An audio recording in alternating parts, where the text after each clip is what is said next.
On Monday the 30th of January 2017, I headed down to the anti-Trump protests in London. As per usual, I cycled to Wellingborough train station. Oh yes.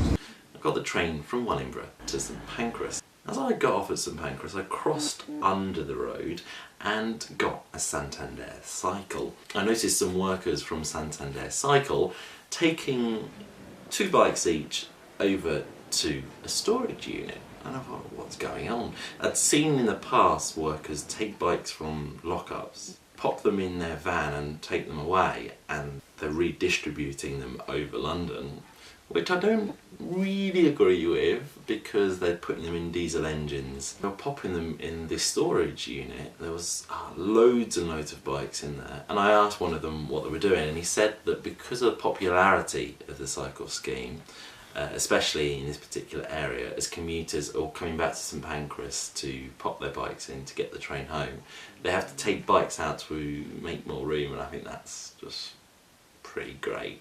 I then cycled towards Trafalgar Square. I locked my bike up and then I walked along Whitehall.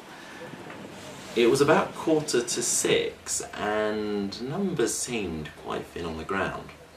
In a short space of time, as I walked a bit closer to Downing Street, there suddenly seemed to be a bit of a change in atmosphere. The numbers started to swell. There were placards, people were feeling impassioned, there were chants, and then I saw loads of people going around trying to take photos, myself included. Now here are some fantastic placards that I saw. This is just a selection of them.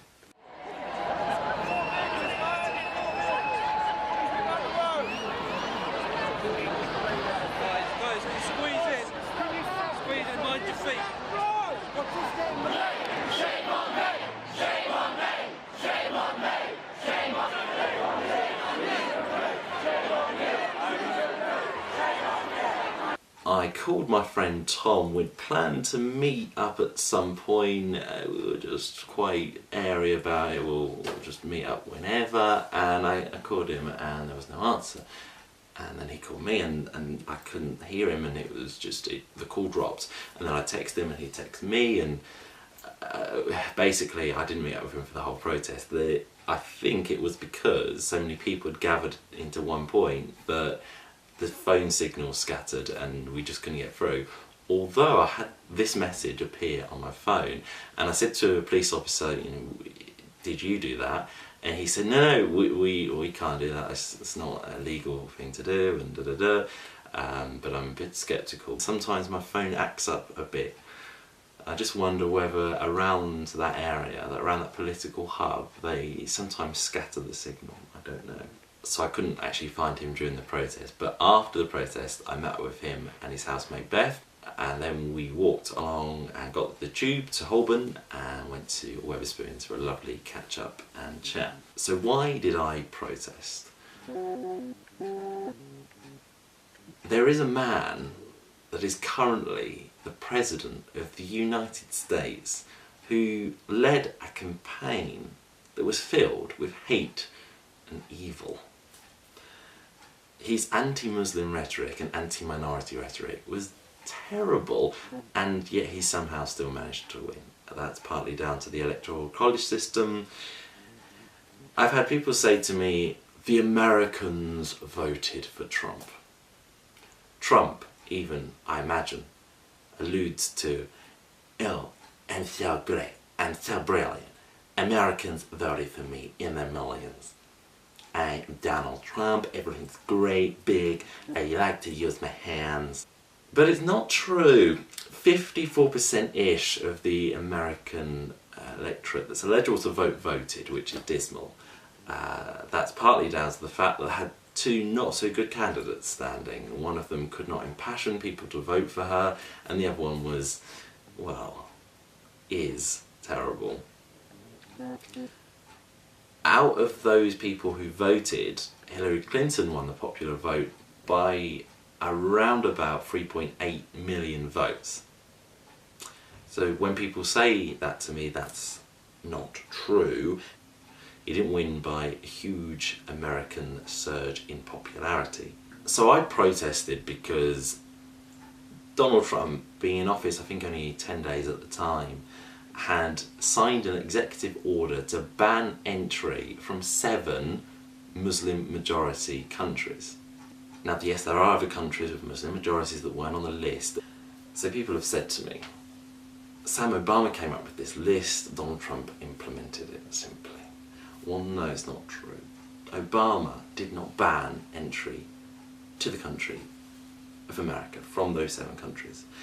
He simply created a list of terrorist-related threats that could come from the countries, and for those countries removed the visa waiver program. Now, for those that are not aware, the visa waiver program means that people can go to the United States for 90 days on leisure or business-related pursuits and needn't apply for a visa. So this is a case that people from those 7 countries needed to then apply for a visa to undergo the vetting process. Other people have said that Obama implemented a ban of people coming from Iraq.